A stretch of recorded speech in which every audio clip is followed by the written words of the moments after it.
Hey, Peace World. This is the Pay Me No Mind Sports and Entertainment Channel.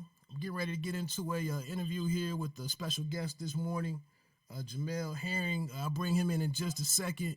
Usually I have some music in the intro and whatnot, but I'm not doing that today. I'm still putting my computer stuff back together, so excuse me on that. But before I get into it with Jamel and bring him in, I want to do a quick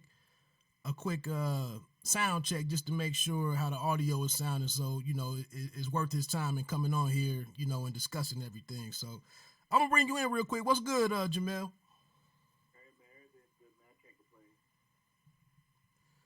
Uh, all right, you're a little low.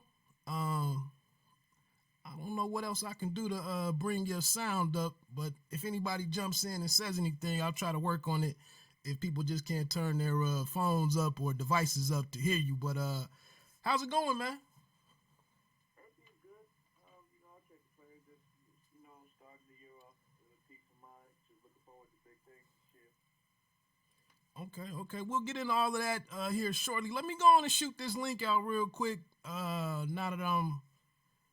that we on here rocking and everything, let me take a quick sec to share the link out to anybody on Twitter and make sure anybody want to get in and ask you some questions and stuff. That's possible. Okay. Do anything special for the holidays, man? Or Nah.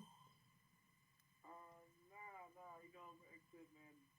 When I'm not training, I usually just try to take time to just spend with family at home and just chill. You know what I mean? right. Especially when I ain't training or traveling. Lately, even after my fight, we usually zigzag and take care of other business. Got you. So you didn't even leave. You didn't leave Ohio at all or nothing. You just stayed in Cincinnati. Nah, I recently just got back from going out to Jersey to go see Clarissa fight, and then I went to go see the Jesse Hart card as well the following night. So you know what I mean? Yeah. So like when I get back, I usually just try to chill because I'm always out there as it is. Okay. Where do you where do you what gym are you working out? When you just to stay sharp and whatnot while in Cincinnati. Where are you kind of what gym are you able to get into? The Cincinnati Golden Glove Gym, it's called Over the Rhine as well. I usually go down there. Just, like I said, Rasheed Warren is down there, so I used to go down there and check him out. Like recently, he's preparing for his own fight on the Caleb Plant card, I believe. What is that? February 15th. So I've been going down there just to check him out. But when I feel like it's time for me to get back to the gym for a while, to get loose, I used to head down to the same gym as well. Okay, I haven't been down there in a minute, but I am familiar with what you're talking about. Um, Good morning to my man Carlos Castillo. Yeah, I'm sorry, Carlos, man. I can't figure out how to get much more volume on Jamel's mic for some reason. I'm gonna try one more thing here. Um, it's only one other thing I can really check. Sorry about this, Jamel, man. It's like I said, I'm just kind of getting set back up. That's cool. Uh, how can I get this shit any louder? It looks like that might be all I can do. Um, I do have one more thing to check. You say something now? What's up? What's up?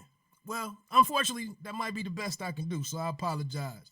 Um, so I had some questions, man. Of the most important thing, man. You check out these last 5 episodes of Power, or have you given up on the show just yet? Nah, I ain't giving up on you just yet. Cause I think they're trying to drag it out for something big in the end. You know how that goes, man. It starts out dull as hell, but I'm gonna stick to it.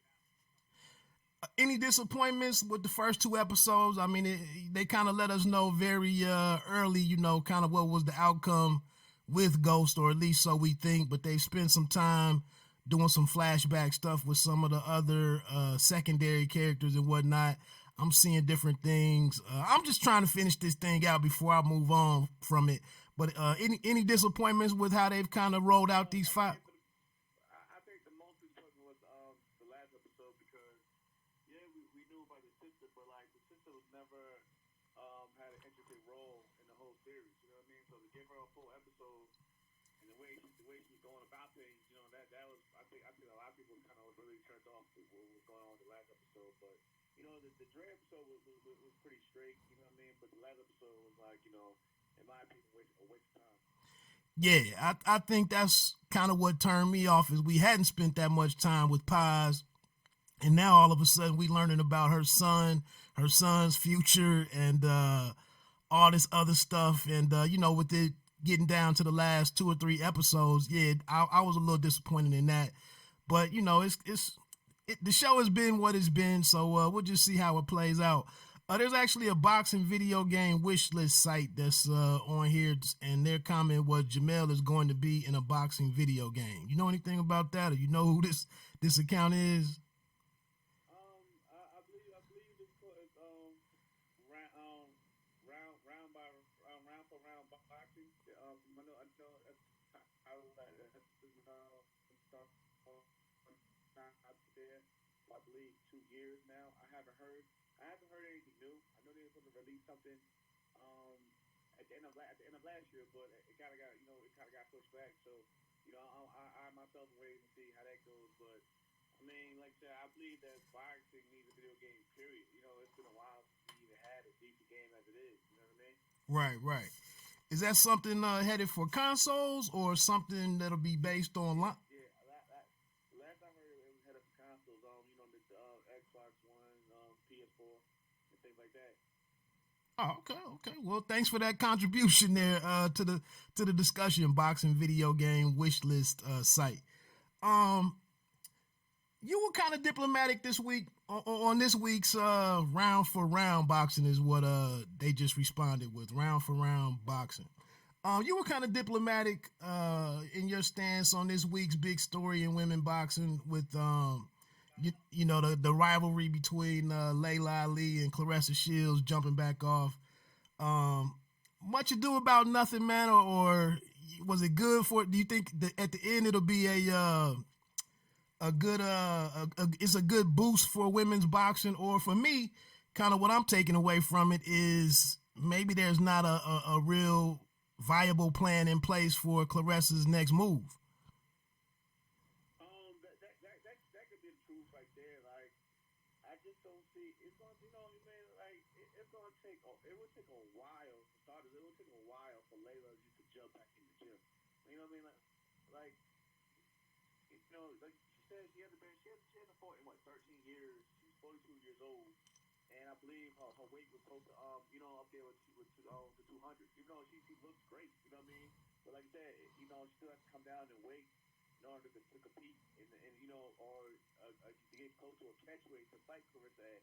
And I just think it would just take more time of doing all that than just planning Clarissa's next fight with somebody who's active and at a reasonable weight.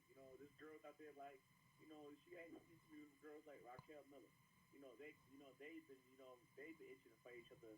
As pros for like the last couple of years. So I mean, I believe it gives you fights that make more sense that can be made. Yeah, because I actually heard Anthony Durrell call in yesterday to the Ak and Barack show on Fight Nation on Sirius XM. That's one of the three sources where this thing kind of kicked back off. And I was kind of amazed that Durrell put that much energy into talking through this thing. And everybody is just kind of oblivious to the fact that, and I'm saying this, I mean, it only had to be said respectfully, but Layla has much better things going on in her life right now. I mean, she doesn't really need she doesn't need that fight. She doesn't need that money. So I'm with you. It just seems like I was kind of disappointed in the real energy that Ak and Barack seemed to put into this thing, and to kind of talk and to kind of like try to build on it. The next 2 or 3 days. I mean, it's good radio. It's probably good social media. But if we get to the real details, like you just laid out, her trying to come back after 13 years doesn't seem feasible. And then, Layla mentioned, I need 10 mil, I need 5 mil. Where would that money even come from? I mean, it just. Nothing, yeah. Like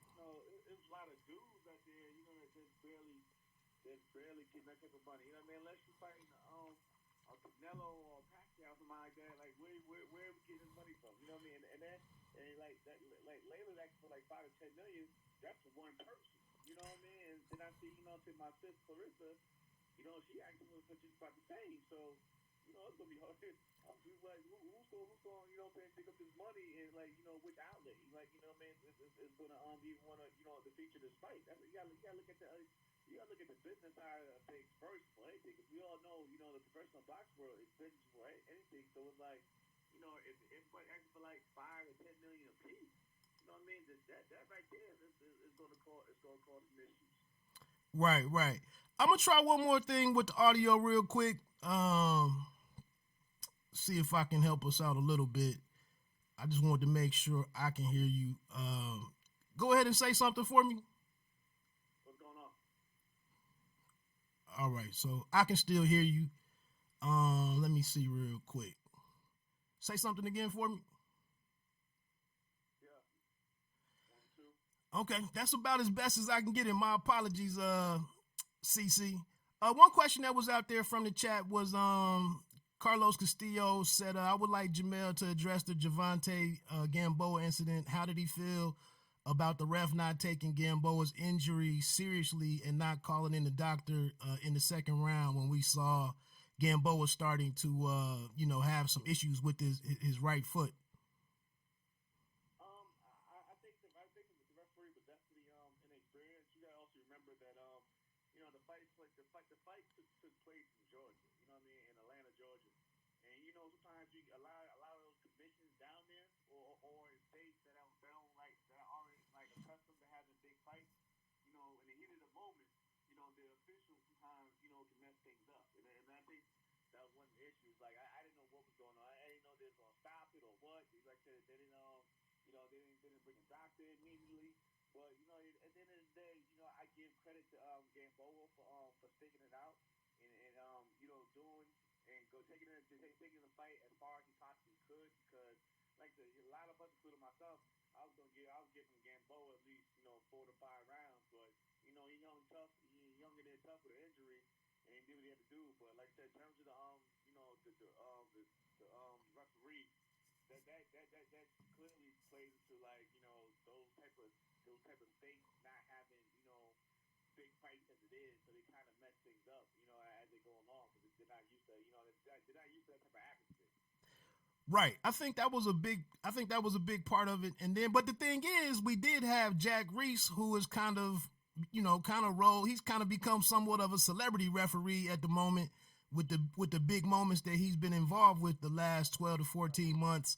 And I'm with Castillo, Carlos. I feel like, but that's the thing. I mean, boxing when things get off script in boxing, it just doesn't seem to be a way to stop and kind of regroup. I mean, we saw that with the everything that transpired in the fight with Valine and my man Tyson Fury. Things kind of went on there. Nobody really knew how to handle it, and that was in what was that in Vegas or LA? I think that was in Vegas. I think it was in Vegas. So, but yeah, but you're right though. The Georgia Athletic Commission just seemed to be completely out of the loop. I think the Showtime guys were a little kind of they were all over the place with how they were looking at it. And I guess what I'm saying is there's no timeouts in boxing. That typically if a man can continue on, you continue on. But I do think this is a situation that warranted, real intervention by the medical people to see what was going on there. And like you said, though, I think at the end of the day, I think we had to really salute Gamboa for continuing on in that situation, because he couldn't even really get into his fights. I mean, to his fight, and explode off of that back foot, and really, his technique was kind of shot for the next 10 rounds. Right. And then, like another thing that Carlos Castillo just mentioned was, I think it was a language barrier, and that's one thing. I do. That's another. I think that's critical right there, because we're listening to translations and whatnot, and then we don't really know what what Gamboa's corner they seem to be, more interested in finishing the fight and maybe not messing up future business. It was just basically it was a shit show in my opinion. Yeah, yeah, it was crazy, man. It was just like, it was just bizarre. You know what I mean, from the beginning.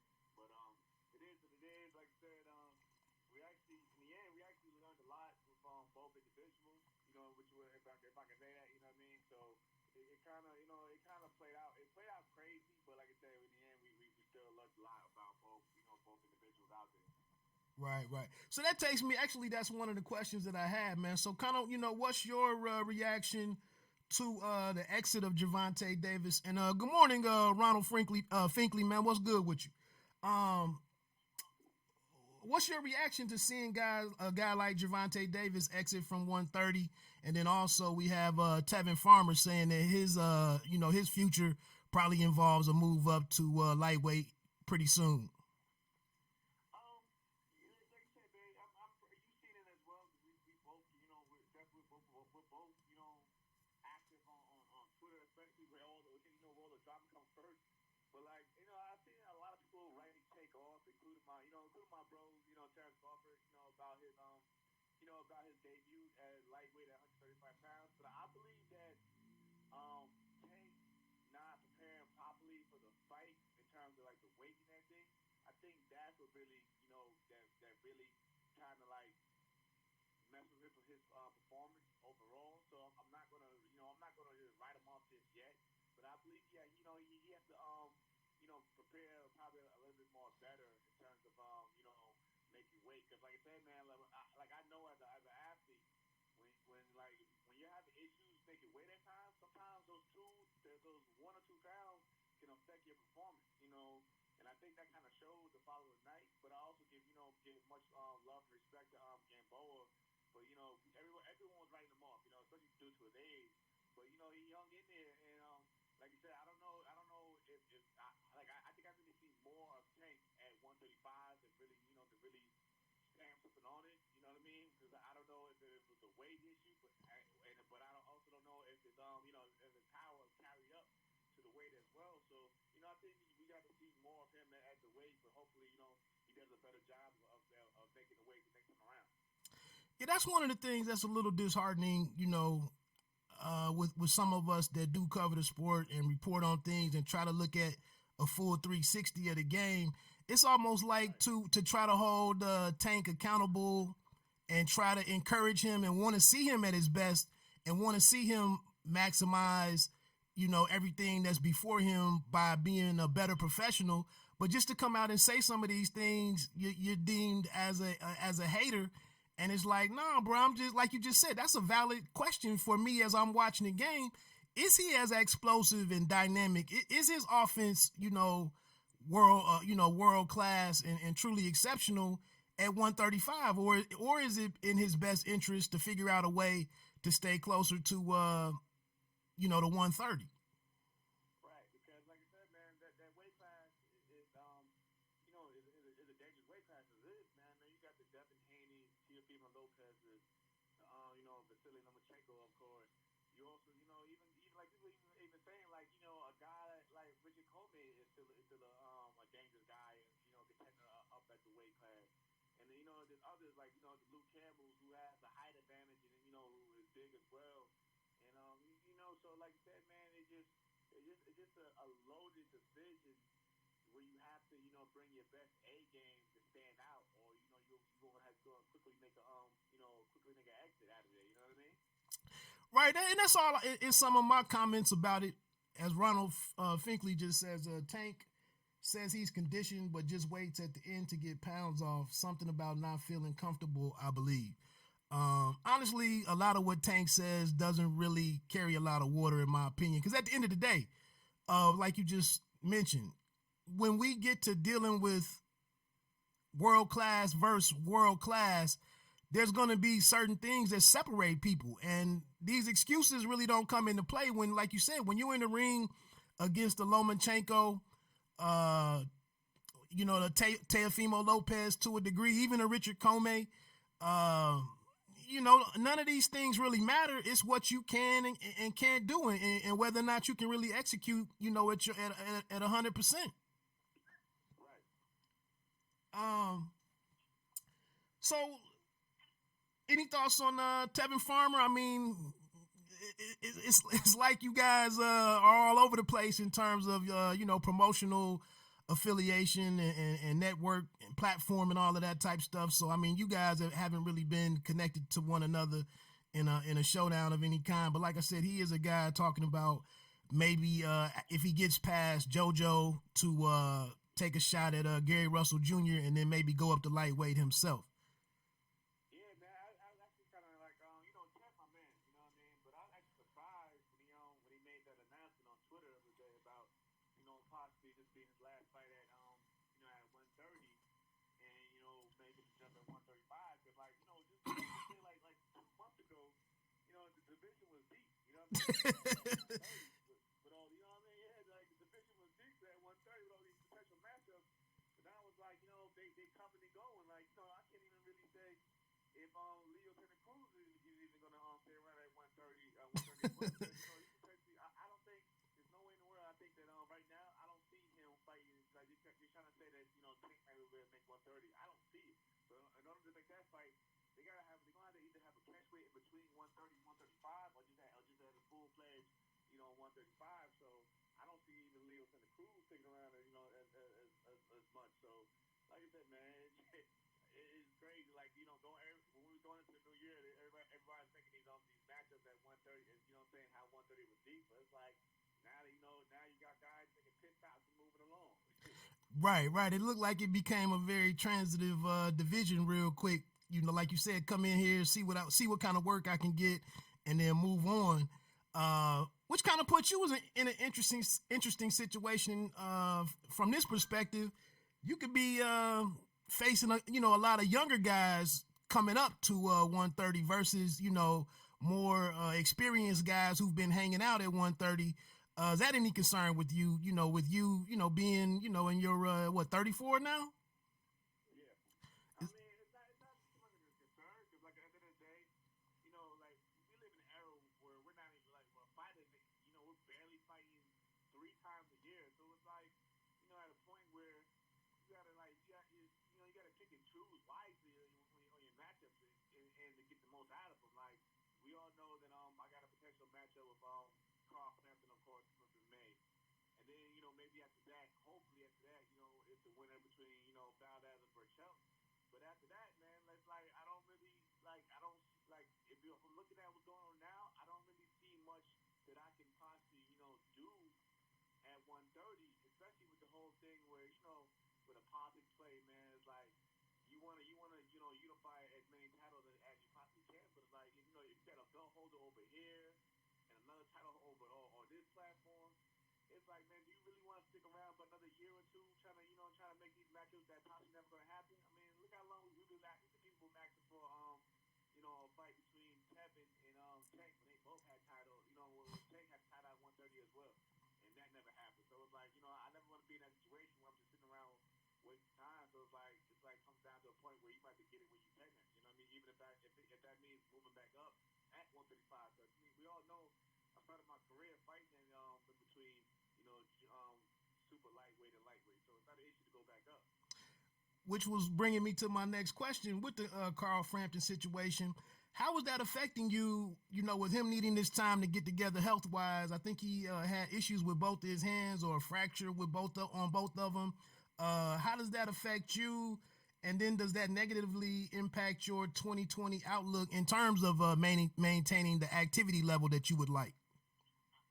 Me personally, yeah, I was kind of annoyed because I wanted to fight in early as March. You know what I mean? I wanted to start the year up early so I could potentially squeeze in, 3 fights this year. But like I said, there's not much I can basically do, but be patient and wait. If you look, you see Shakur had the same issue with the Josh Warrington, where he didn't want to wait around to like May or June. So he's fighting in March and potentially probably going to fight again. And if he comes out without any injuries in May or June as well. But that's one thing. The only reason that kept me cool was when I went pulled me to the side and was like, they thank me for being patient, and they told me that, in the end, they're gonna just reward me with more, with more money towards my purse. So like, I couldn't really complain too much, but the fact is there's not really much. There's not really much of a matchup that I could possibly take. Like, you already got Oscar Valdez and Patel. They're pretty much go at it in May as well. So it's not like I can fight either one of those guys from now to then anyway. So it's like that's what I mean. Like the whole the waiting game comes in, especially when you get to like a certain level in your career. It's not like you can just easily can jump on any fight anymore because like now it's more of a business and you just taking a quick tune up and things like that. Right, right. You praised Tyler McCreary going into that fight with Frampton.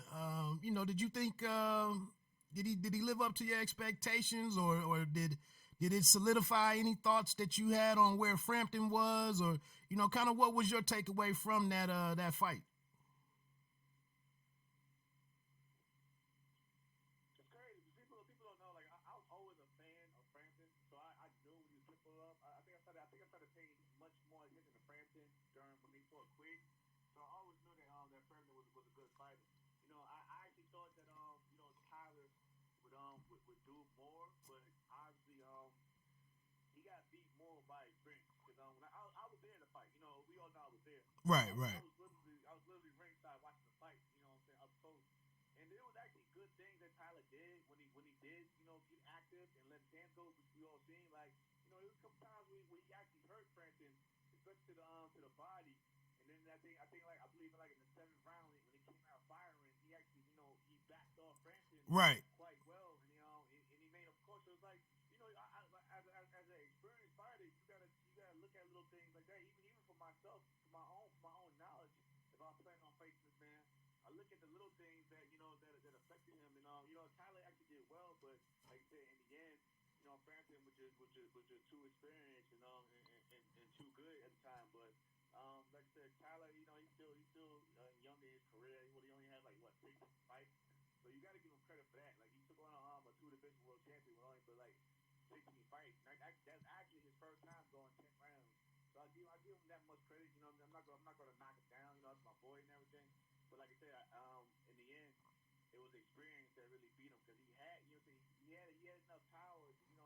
To get some respect from Frampton. But Frampton was just a smarter fighter that night. Yeah, I really didn't. It didn't take down McCreary in any way for me. Like you said, when you can kind of predict what's going to be a stumbling block for a fighter going into a fight, and that exact thing is kind of what rears his head on fight night. I mean, like you said, he just couldn't overcome the experience issue, and then when he did, I don't know. It comes down to that courageousness sometimes with, like you said, coming out in that seventh round and really opening up and and maintaining that versus just doing it in spurts. But I think he'll be back, and like you said, it's great for some of these Toledo kids and these guys out of Toledo to take advantage of these situations and see what happens. And it didn't turn out well for him on that night. Mentioning going back to Frampton, you just mentioned him being a two-time champion. I'm gonna get to your question here in just a second, Castillo. Uh, is that, and you just mentioned more your purse being larger. Do you think is that kind of why this fight is worth waiting for you and kind of important to you? Do you think this a victory against Frampton, like that's kind of a career defining matchup and potential win for yourself? Oh yeah, definitely. Because like I said, man, it's come to the point where, when it's all said and done, it's like people look back at the names that you fought. You know what I mean? And I need a bigger name on my resume. You know what I mean? And I need to get a W over that name. You feel me? So that's why like even like when I look around my landscape, I'm like, you know what I mean? Because trust me, believe I wanted to fight. You know what I mean? Even whoever, if I possibly could in March, if I couldn't get the famous fight in time. But it's like when we looked around, there was pretty much no one available. You know what I mean? Like I was actually trying to even told them that I wanted to get back on the Titan Theory Wilder card. You know what I mean? To stay active as well. Like I was going to get back in the gym for that, but it's the same thing, man.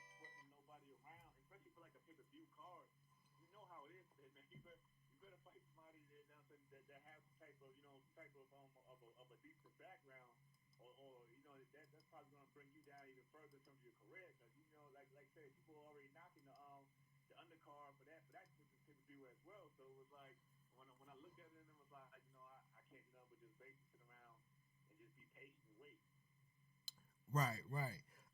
We had a question in the chat from Carlos Castillo again. Controversial question. Threw that disclaimer out there. He asked, "Would Jamel go to the White House? Why or why not?" He knows that you are a former service member.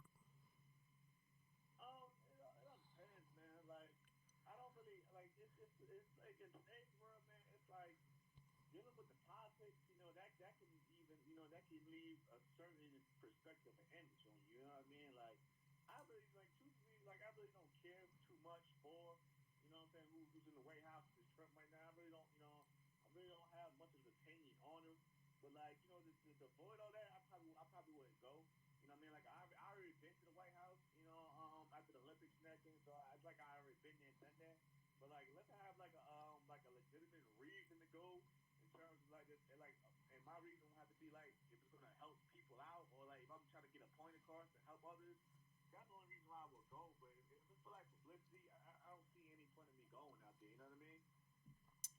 Yeah, I was watching the national title game the other night, and like you said, as a former service member myself, I don't know, man. I think it gives you a different when that's your commander in chief. And this is the person making decisions over whether or not you deploy or a lot of things over your life, man. I think you look at presidents a little different, and to see him interacting with the military and walking out there with the color guard and whatnot, and I don't know, man. Being a former service member myself, like I said, I look at presidents a little differently than you know. Exactly. Yeah, that's why I don't give too much energy towards it. Cause like I've been there. Like I was in the service during the Bush administration. I was in the service during the Obama administration. So I've been there with two completely different dudes in there. But it's like when you're like a service member, you got to go in there. It's like at the end of the day, man, you got to do what you got to do. You know what I mean? You got to go in Exactly. there, regardless of how you may feel or how you may the public may feel. You got to, what I'm saying, you got to go in there and do your job. And this is what you signed up for. So it is what it is. But like, that's what I mean. Like, if it's not, if I ain't going there to like, to basically preach and try to get something done to help the people, I don't see no reason for me going there. I'm not going in there just to, shake hands, take some, to take some pictures and call it a day. Like, if I got to go to the White House, it's got to be for like a legitimate reason, and that's hopefully, to better the situation that we're going through in our own country. Yeah, like I said, well said on that. I'm gonna move on and get off of the politics. I'm still over here playing with this volume as much as I can. I hope it's a little better now. It looks better on my screen. Um, what's your thoughts? And we'll get what's your thoughts on that Farmer and JoJo matchup? I mean, you guys were former Olympic teammates, right? Right? Yeah. Oh man, like I keep going back and forth, man, because we seen JoJo, JoJo can fight his ass off, but then again we seen JoJo in there, dealing with another southpaw when he fought Gary Russell. JoJo came in the beginning of that fight. JoJo came in there strong, but he kind of like faded away.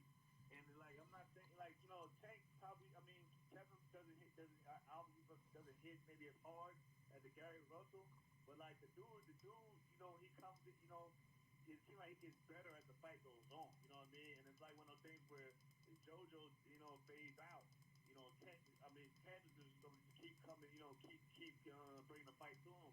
And then you also got to deal with that whole, Kevin's his defense. The dude, he's hard. He's slick. That's what he's basically known for. So it's like, it all comes down to see, because JoJo is more of an aggressive fighter. But it's like, it comes down to seeing does the more offensive fighter take it, or does the defensive fighter, frustrate him enough to where he's still around, and because we all know it may go down to one of those fights where it goes down to the wire of the 12th round. I don't see anybody getting knocked out in this fight, but like I said, man, it all depends on who brings the A game at the end of the day.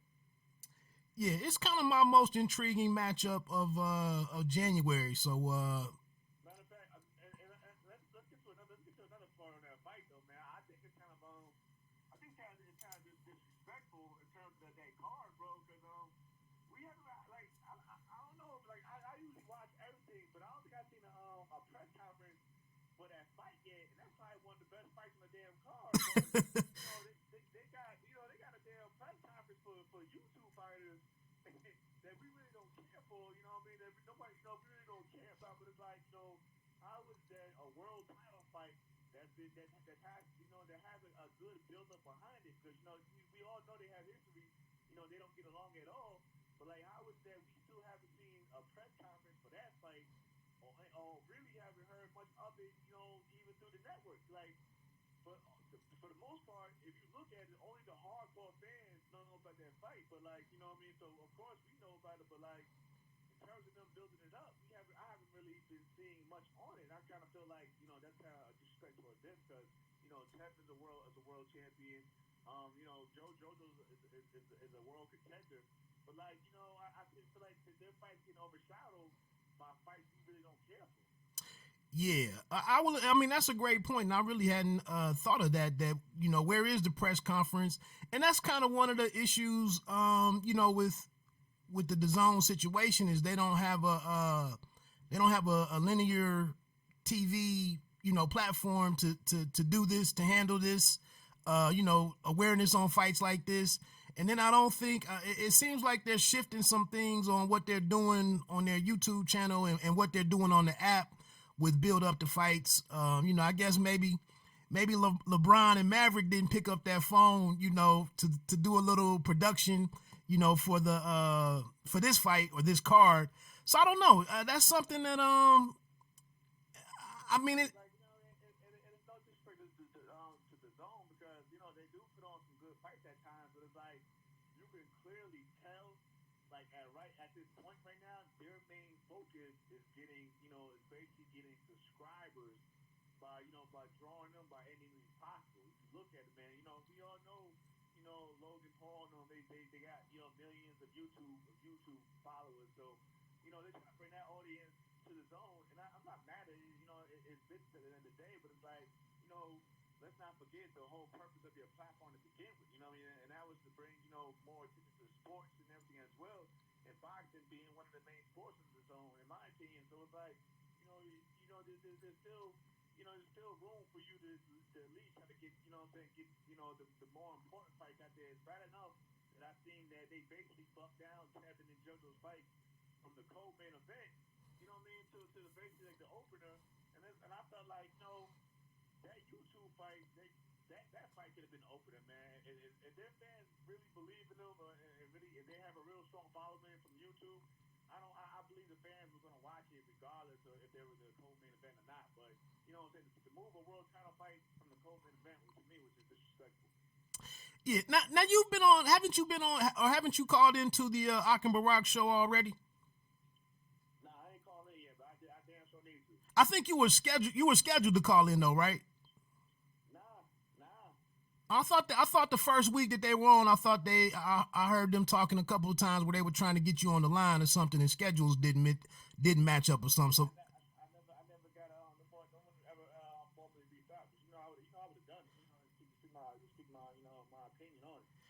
because it's just, I mentioned this on the video earlier this week, that one thing that I think is an issue with them is, it's a DAZN and Fight Nation like joint radio show. So I respect DAZN for putting some investing in that and getting boxing on a daily basis. But the one thing that I'm seeing with them is that they don't question much of what DAZN is doing, and they're kind of really dismissive of boxing fans' complaints about what they're doing with these celebrity fights. And I think that's a very valid. They just rolling with the punches. I mean, they feel like they gotta do what they gotta do for their network, but at the same time, it's like you gotta listen to the voice of reason, which is the fans. You know what I mean? Right, because this week they pissed me off because I don't know if it was. I think both of them were just like with the whole start time of Canelo and Kovalev started like 1:12 Eastern time, and it was like, so what? So what? And I'm like, bro, what do you mean, so what? Like, who?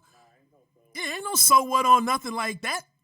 So yeah, I think they need to. Well, that's kind of a different discussion. But I wanted to what's your share what you want to share on this one right here. I could imagine that you've had some interaction or some conversations behind the scenes. But kind of what's your impression of Errol Spence Jr. and his plans to return with no tune-up? I know an alleged phone call was had between the parties or the sides in terms of getting us to the fight that we all want to see. But if you can share, what's your thoughts? We all saw him a couple weeks ago when he was when he did the ringside interview, and it was his first appearance since the accident and whatnot.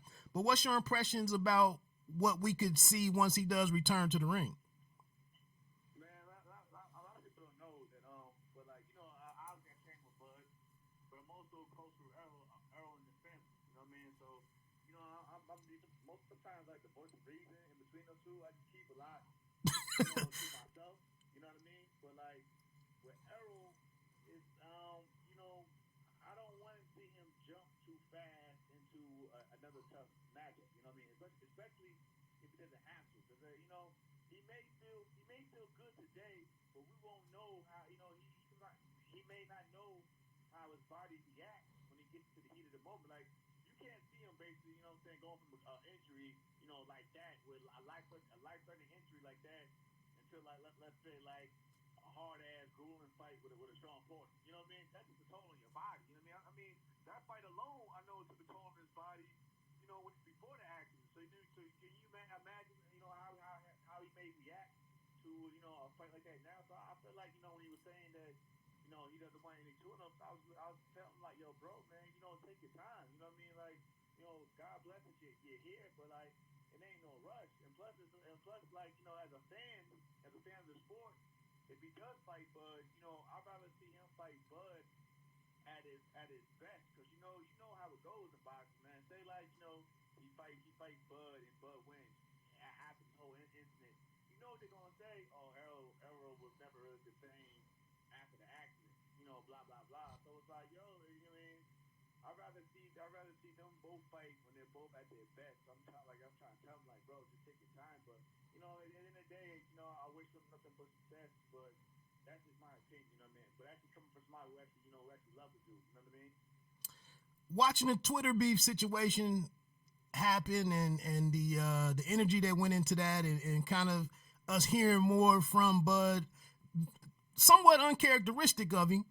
What was your reaction to all of that? Do you think it was we could see anything tangible from that, or it just was some holiday free time that he had or something? What was your takeaway from that? Now, honestly, I thought it was funny because, truth be told, that's how Bud really is, man. Like, if Bud didn't come with that demeanor and attitude, off the cameras and things like that. You know what I mean? So that's how he really is. But at the same time, Bud could be, a comedian and joke around a lot, but I think he was just more vocal because, of frustration. You know what I mean? Like, say he wants those big fights. So we see what he got to go through. You know what I mean? We see the criticism that he goes through for, the opposition that he's fighting now. So it's like, I guess it's like one of those things where, like, sometimes you gotta, you gotta do the things that maybe that Floyd had to do when he went from Pretty Boy to Money Made. You know what I mean? That means going out there and promoting yourself at times, being more vocal. So, but I think we'll probably see more of that as time goes on. And obviously, he got something out of it. Him and Earl got on the phone and they had a discussion. So, it kind of paid off, in somewhat in his way. But like you said, I think we'll probably see more of it. But like you said, as a fan, I just want to see, the best fight the best out there at the end of the day. And, I hate the fact that people would try to put the whole, well, he's over here with this side, and that. But, we still, if you look at it, let's be honest now, if you look at it, we're getting a damn a Wilder Tyson Fury 2 fight. And I believe that, that a Spence Crawford fight is a bigger fight to be made, in my opinion. So if we can make a Wilder Fury card, watch it. I believe they could possibly make a Spence Crawford card as well, man. Yeah, I've mentioned this before, and I know it's a silly notion, but the only thing I could really say is I wish it was because it's almost like the powers that be sit back and wait for different indicators that they look at to make sure that, it's time for a fight to be made. And I just wish like it was a way, man. Like I don't know if you remember that prepaid legal stuff back in the day, but I wish I could give my $80 or $85 right now, and we all could put our money up and say, here's what this fight can generate. The money is all right here. Split this up and get it done. But it's like you said, we getting this the heavyweight fight, and in my opinion, I think I know the casuals probably show up easier for that fight, but I do think Crawford and Spence is a top two, maybe the best fight to be made in boxing, and it's crazy that it just can't be made. Right. I was going somewhere else with it. Well, did I see some involvement, man, with yourself and the Cincinnati kid, the amateur Duke Reagan? Did I see something going on maybe with y'all or Oh yeah, I mean, we're trying to work, like you said, we're trying to work things out. Right now, I'm being respectful to him and his team, on what they want to do. But like I know Duke wants to turn pro, so like I said, I'm here for him. So I feel like I talk on a little bro. But like, if I really care for him and what he wants to do, you gotta let him explore his options. So you gotta give him that respect to those teams out there first, was best for him, because at the end of the day, it's his career. You know what I mean? But like, I already spoke with guys that I know top ratings interested in him. I've heard rumors that Al Hammond is also interested in him as well. So like I said, at the end of the day, I mean, Duke gotta do his best for Duke, but that door is definitely open still. If you still want to, sit down and talk to me, we can do some things. Were you kind of shocked, man, with what happened at the Olympic trials? I didn't get to see it. I think I was traveling that week and couldn't keep up with it the way that I had hoped to. And I lost my phone. I had some phone issues and I couldn't click on the links and kind of watch it online to see the different trials and whatnot. But I was just dumbfounded when I opened up the results that after Tuesday or whatever and saw that that Reagan was put out of it. You went through this process. Can you give us some insight in where Reagan might be? I mean, all I had heard for 2 or 3 years was Duke Reagan, and then to get right here at the doorstep of the Olympics and and be tripped up like that. What was your thoughts on that? I mean, like I said, man, this amateur boxing at the end of the day. So we all know, man. We all seen it before from even within the national title to the biggest stage of all with the Olympics. We all seen funny shit play out with the amateur system. So I kind of was surprised how like you said, it was a close fight that Duke was in, and he wasn't getting the nod or the decision at the end of the day. But like when I spoke to a lot of these promoters, they wasn't really tripping on it because they still have a lot of faith in Duke. You know what I mean? Because they know he's what he's capable of, and it's to the point where a lot of these, and I'll be honest with you, man. Like I heard it from them personally. A lot of these top promoters, they really don't rely too much on the Olympics anymore or the amateur system in terms of picking out talent. Because like I said, I've seen gold medalists that got signed, with the big promoters, and they have to make the best of their careers. And where you had a guy who either got to the Olympics and didn't medal, or a guy who didn't get to the Olympics at all. He's had one of the best professional careers out there. So a lot of these promoters, they don't really care too much these days on the amateur system because they know a lot of politics in play as it is.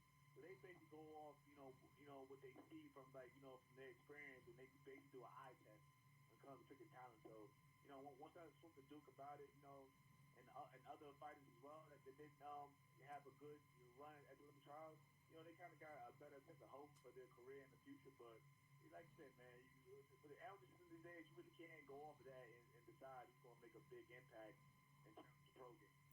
Yeah, because I said that when talking with Charles Conwell, a former Olympian who is coming back early February, and I just felt like watching him in the pros. I asked him, I'm like, bruh, it seems like your style is way better suited for the pro game versus the scoring criteria in the amateurs. So, and he was like, yeah, that I went through the process and it was what it was, but he's better suited for for pro boxing.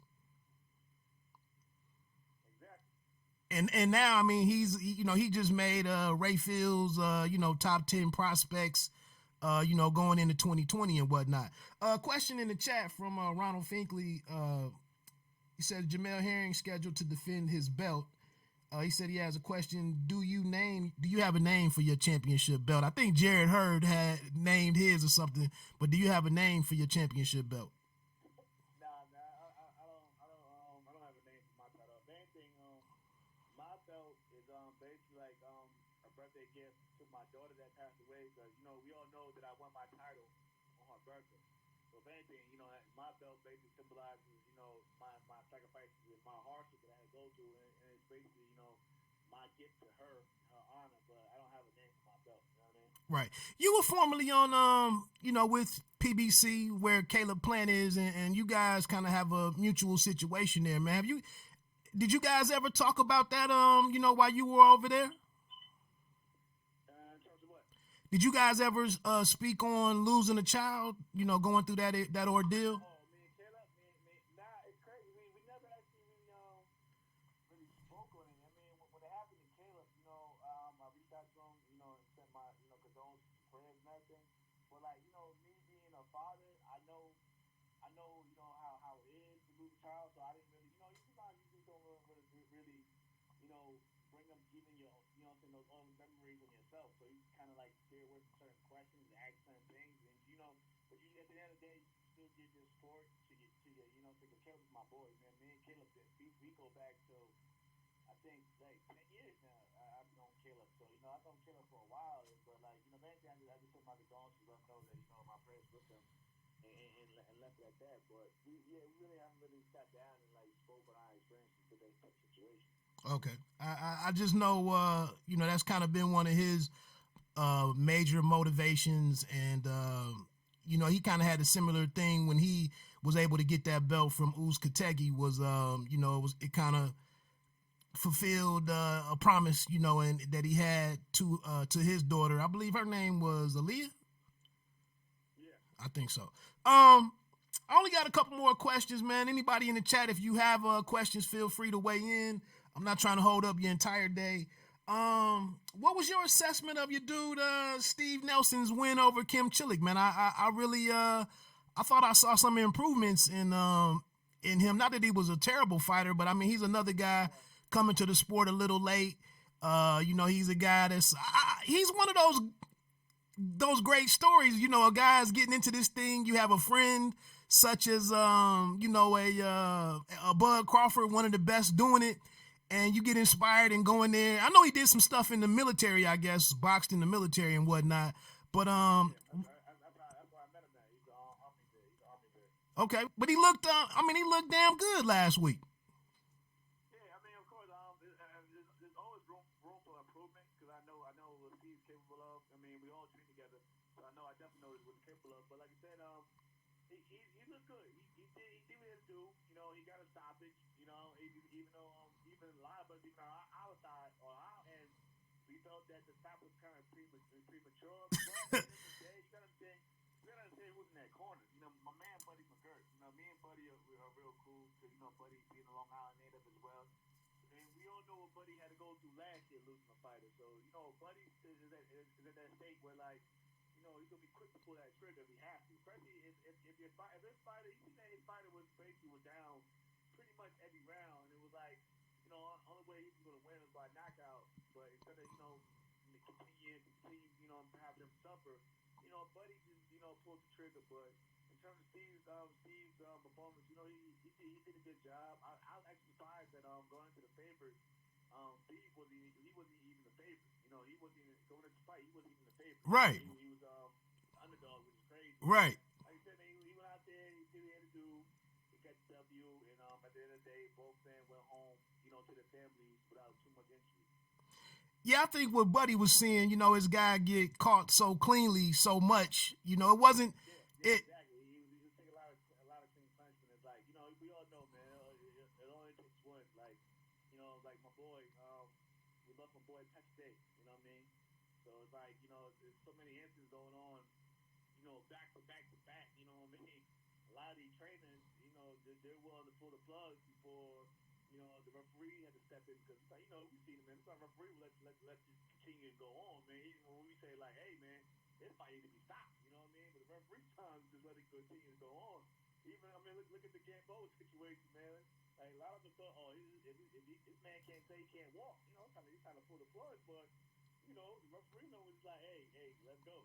So you feel me? Sometimes it takes your team to step in and make the hard decision. I mean, even I'm be honest, even in my own situation, like when I fought Shackov, me being a fighter, I was going to just fight it out to the end, but like, my corner had to just say, hey, man, that's it, that's enough. You feel me? So, and I'm here today, and luckily I'm here today. And I did happen to become a world champion in the end. So like I said, man, sometimes the trainer has to make those tough decisions that us fighters may be against at times, but they're in there because they love you and they're trying to save your life. Yeah, I think I was talking to the brother Roshan Jones from the Soul City Boxing Gym. He had tweeted out something about just how dangerous this game is, and I said, yeah, I see almost weekly it's a fight where the referee is out of position. He's 4 or 5 steps away from it. Those 2 and 3 extra shots coming there. We got guys hitting fighters while they're on a knee, and the line for that being a legal shot and an illegal shot, or just a senseless shot, is really quite amazing how many guys exit out of this ring, unscathed, when so much can go wrong. And week to week, like you just said, you be in the state like Georgia with a bad athletic commission and somebody that's not kind of up on the dangers of boxing and the how imperative fighter safety is. It's a lot of people that can drop the ball on the fighter's behalf, in my opinion. Listen, man, I'm even drop some knowledge from just my experience. Let's go back to when James Kirkland fought Glenn Tapia. Remember at the end of that fight now, when Glenn Tapia was clearly out with his feet, and the referee was still hesitating to jump in, and then when he finally jumped in, that really showed that he was really, that Glenn was done. And Glenn, at the time, Glenn's undefeated. Glenn Tapia was undefeated. He was 20-0 going into that fight. After that fight, man, Glenn Tapia was knocked out 3 more times after that. So it's like, man, I'm telling you, man, sometimes, like you said, those 1 or 2 extra shots that, that get in, those define your career for the rest of your life, man. And like I said, Glenn Tapia was never the same after that James Kirkland fight, bro. Right. I agree. What you watching tonight, man? I mean, it's another night where we got cards on both platforms with Fox and ESPN. An interesting fight with Seals and later Alvarez. But I guess let's talk about my guy, Julian J. Rock Williams. He's getting his homecoming fight at the Leah Corus Center in Philadelphia against Jason Rosario. I know you probably saw Rosario against Jamonte Clark out of Cincinnati. Kind of what's your outlook on that fight? Man, I gotta lean with my man J. Rock, of course. Like I said, especially if he fights the same way he fought the last fight, because he's fought a lot of them. Like obviously, what I mean, I was calling it basically at the time, not gonna lie, a 60-40 fight in favor of hers, because like Garrett's like one of them dudes that like they'll take 20 punches, but continues to come forward and wear you down like he did with the Laura fight. You know what I mean? Right. Fight before them, but if J Rock, continue to execute the way he's been doing from his past fight and bring that same energy to this fight, I see him pulling out. I see him going out with the win. But it's crazy, man. Today I'm actually supposed to go out to Louisville, Kentucky, to go see my boy Sean Simpson fight. He actually come out. But luckily, we live in an era where there's apps and everything for these fights. So I'm of course I'm checking fights in between, in between other fights. But I'm actually gonna go out to go support one of my boys, Sean Simpson, today, and watch him fight. But I definitely will be tuning into these cards through my phone and everything like that, though, man. That's the kid from out of Chicago. Yep. Oh, Yep. Shout out. okay. What about primetime Colbert? He's got a pretty tough assignment tonight with the former champion like Jezreel Corrales. That's a real stiff test for this kid.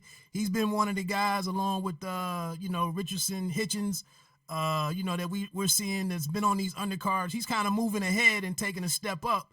And moving towards contending for a title. Kind of what's your assessment of that matchup? I think he pulls it out. I like I said, I thought Corrales, or a lot of us thought that he won the last fight, his last fight, whatever. And we all know he's a stiff test, but I think that little B Hop is going to have what it takes, to perform at that level, because it seems like he's getting. I knew him for years, even when he was in the amateurs, since I was been watching, you know what I mean? And he always had the talent. And at one point in time, in his career, people thought that, he had the talent, but he didn't have the talent. But as of late, lately he's been showing that, he's putting these guys out. He's putting some good, some good competition that's been in front of him. He's been knocking them down. And obviously, this is his biggest test, but I believe that, he has that determination and that skill level to do something. Like, it's not gonna be easy, of course, because like I said, Corrales, is an awkward guy, man. You never know, what you may get with this guy. But I believe that little B Hop is gonna go in there and handle business tonight. Right, right. Any definitely enjoyed Chris. Ronald Finkley in the chat said definitely enjoyed Chris Colbert's style. Is aggressive as hell. Um, yeah, I'm interested to see what Colbert does. And it seems like I know I talked to him in Chicago last year. Actually, it was that was 2 years ago. He said he needed 6 fights before he wanted to fight for a title. And I think this might be the third fight after that. So I would imagine, if he's successful tonight and is able, if he should dominate, he can maybe he could cut down on the 6 fights and maybe be there, in 5 or something. Yeah. I mean, like I said, especially with a fight like this, if he goes out there and performs really well, I already know he's already ranked with WBA, so he's already eligible enough to fight for a title, right now. But if he goes out there and like say like he dominates, oh yeah, I think that shoots him further up the ladder than when he even expected himself to a world title fight. You know what I mean? Yeah. Next week, we see the return of Hurd. You mentioned that a couple of minutes ago with the Julian Williams loss in Fairfax, Virginia.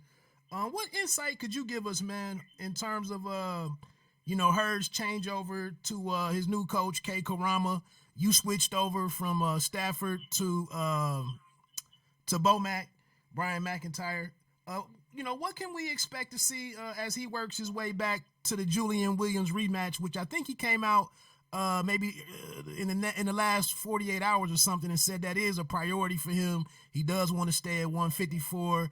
But can you take us through kind of like how that transition, to start applying the things that the new coach is showing you, based on your experiences with Brian McIntyre? I think he's doing the right thing in terms of slowly working Coach K. Like Coach K is a good dude. I know Coach K. Obviously, I've been around camps with him. Even my last fight, when Score was training for his fight, we was all in the same area. We was all training in the same gym out in Colorado Springs. So I have a good relationship with Coach K, and I've seen what he's able to do with guys like Shakur and many others like my boy Keyshawn. He was in the amateurs. So Coach K is a real good guy.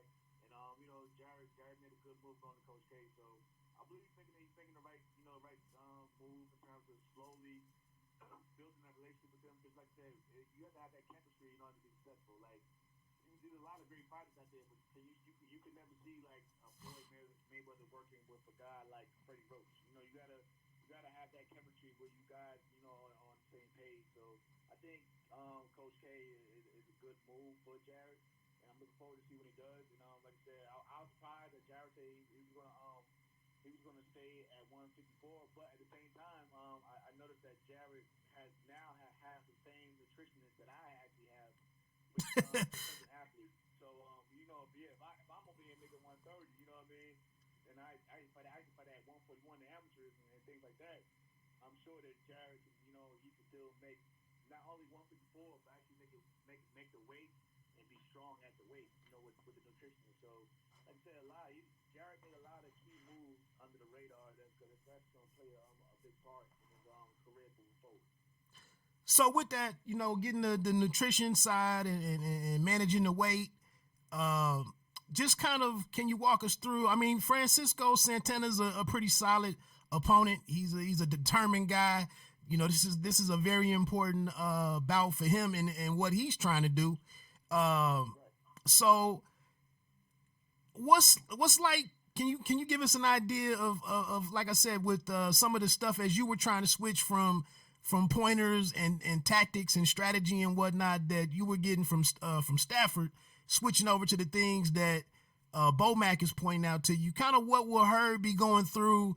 If Santana, if Chia gets off to a fast start, could he abandon some things, or will it be a certain is it certain things that he's looking for to try these, to try some of these techniques and things that K is trying to plant in him? How does he work all that out and still get this W? I'm gonna keep it real, man. Like we all seen what the public was actually saying about this matchup. Chia isn't a junior middleweight again. You know what I mean? Right. Jared, playing it for years. Jared was down there middleweight fighting at middleweight.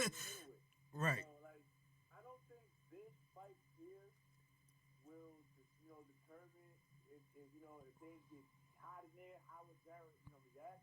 That's why I said I think like this. I think this fight is just one of those fights mainly to see how the chemistry in the corner works between the fighters, the trainer, and anything. That I think we'll get more of that, and from this fight than his performance. From overall, because like I said, no respect to Chia, Santana, and his team, but like they're more known as welterweights. You know what I mean? Right. I don't even think they really even had a fight even had a fight this big in a high weight class to begin with. So I don't think that Chia isn't a big puncher or as technical as a J Rock. So I think this is more of a test to see how Jared reacts with more of a trend. I believe this, and also that this fight even at a full-fledged 154, I think it's like a catch weight, a little higher than that. You know what I mean? So, Okay. Yeah, that's what I'm saying. So like, that's my point. I think it's more of to see how the chemistry works between the trainer and the fighter. But going on forward, I'll probably have a better answer for that. But I don't think that this fight's gonna really say much in terms of the performance wise. Okay. And I like to get fighters on, man, to understand these types of things because, we see in on social media, it kind of shows where fans' understanding of the situation is, but some people who were critical of her for not taking a rematch right away, I think, kind of somebody is out here like, that's your big point. What happened to that rematch? Why you ain't run that back? Like, this is a pivotal moment for Hurd and what the future holds for him. And not going in there, not adding anything, significant to to his skill set to enhance his chances, of competing against J Rock, who really dominated him in some respects. But Yeah, it's like things, man. You don't gotta look at it like this, man. You like if Jared was going into the rematch with his old trainers, I can understand that point, but it's kind of a risk because you still don't know what you two are capable of doing together as a team in terms of the trainer and the fighter. So it's like y'all really have to build that strong chemistry when it counts. So it's like it's kind of a risk for you to jump into a tough fight like that with a whole new team. You know what I mean? A team that you're still, you probably only had maybe 4 months to work with. You know what I mean? So it's like y'all still basically getting to know each other in there as it is. So it's like I don't knock him for not immediately jumping to that rematch. Let that man, build with his new team. Because even with myself, when I won with Bomac, we wasn't jumping to no crazy fights right afterwards. We had to take what we could and build off of that. And more importantly, have that trust with each other. Because now it's like comes down to whoever Bomac,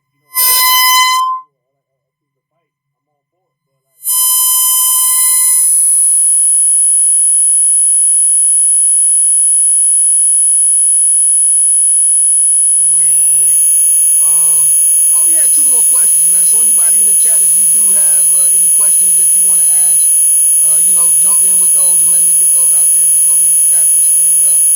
Um, my apologies, Stone Bone Boxing, man. It's the issue with the volume is more a me thing and not uh, and not Jamel. I tried to do what I could, but for some reason, this is the best.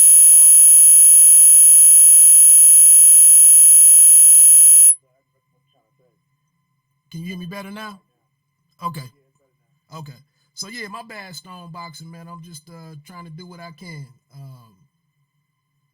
I think I was tweaking something else, and I think I did see the levels get out of control. So I'm sorry, Stone Bone Boxing. Thanks for checking in with the live stream. We just trying to get it done, but we get ready to wrap this up anyway.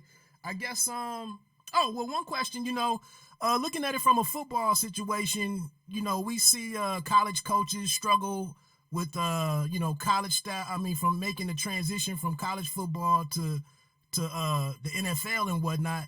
Is there any drawback or anything with K Karama with training both amateur and professional fighters? Is there any blind spots that he might have, or like you said, with the success that Shakur Stevenson is indicative of, he can do both? I believe he can do both because even guys like even my old trainer, Coach Mike Tapper, he was more of a amateur coach. He's mainly known as time as an amateur coach. And then he had all that the success with Adrian Bronx. You know what I mean? So I think, like I said, man, I think the fighter and the trainer, they grow together in the professional ranks and when they make moves like that from the amateurs to the pros. But I think so far, Coach K's been doing a great job, especially what he's doing with Shakur. And so I don't really see much of Coach K having much of an issue. I also know that he's been helping out. He also helps out with Michaela Mayer's camps as well. So he has a good insight on how to deal with the pro game. But I don't think he'll have much of a roadblock. You know what I mean? Okay.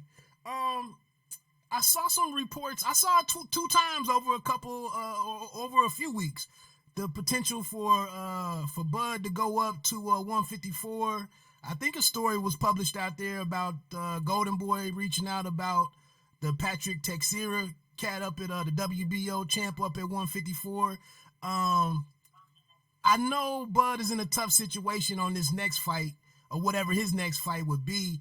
What opponent do you think would be? Are you on board with him dipping his toe in the water at 154, or is there another opponent that's out there? I know the 140 guys are kind of tied up with mandatories, and then that unification. That undisputed matchup is out there.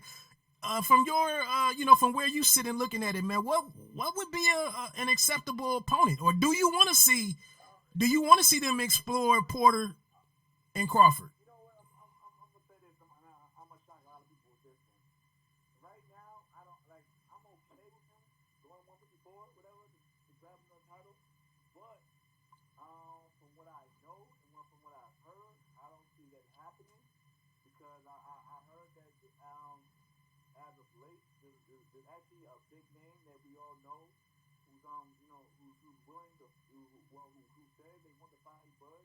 So I know they've been focusing on that at 147. They won't allow me to say the name, but it's all somebody that we all know. It actually will be a big fight. But like all I would say is just stay tuned. Hopefully they get that deal done and that not to come soon. But right now I will say for sure I think there's a 90% chance that we can cancel out that whole jumping up to 154 right now because it's actually a big one of the biggest fights to date to happen at 147. So just look out for that. But it seems like these parties. I will say that these parties involved, they're starting to come around and try to make these big fights now finally. But like I said, I'm keeping my fingers crossed. Hoping things go well. But right now, I don't see much of a chance of that whole that fight at 154. I'll leave it like that, bro. Okay. Well, what you said on 147 brings two names to mind for me. I'm not gonna prod you there. I'm pretty sure, like the landscape, like you just pointed out, because I know you said a good insight, because you just said a lot of these guys, you get the guys they mandatory, but they tied up, so you take the, you know what I'm saying, the names of the three dudes that are available, and it actually comes down to maybe like what 2 or 3 of them, maybe, you know what I mean, that I can think of off the top of my head that actually, you know, who actually performs themselves. But you can go for that, man, and keep moving. But like I said, I'm hearing that, you know, that they trying to make you know, a huge fight, you know what I'm saying, with a Miller welterweight out there, and that actually a fight that's actually going to grasp their attention for you know what I'm saying, for his career. So I'll leave it at that. And, you know what I mean? Y'all can go open on that, man. But yeah, man, it's something that they're working on really big, man. You know what I mean? Okay. Are you a fan of the talks out there of the Porter fight? I mean, is that a matchup that you're a fan Oh of? yeah, I'm definitely a fan of that fight too, because like man, Sean don't make it easy for nobody, and Sean brings it for them big fights. You know what I mean? You may say like, you know, Sean didn't look good in this fight or that fight. I think Sean's one of them type of fighters, but like, you know, he fights at the level of the opposition, meaning that like if it's a tough ass fight that people think that they count him out, you know, Sean brings the best Sean Porter that he can possibly bring, and it's entertaining. So you know, I am a fan of that fight as well. But like I said, man, we just have to see how things play out. Okay.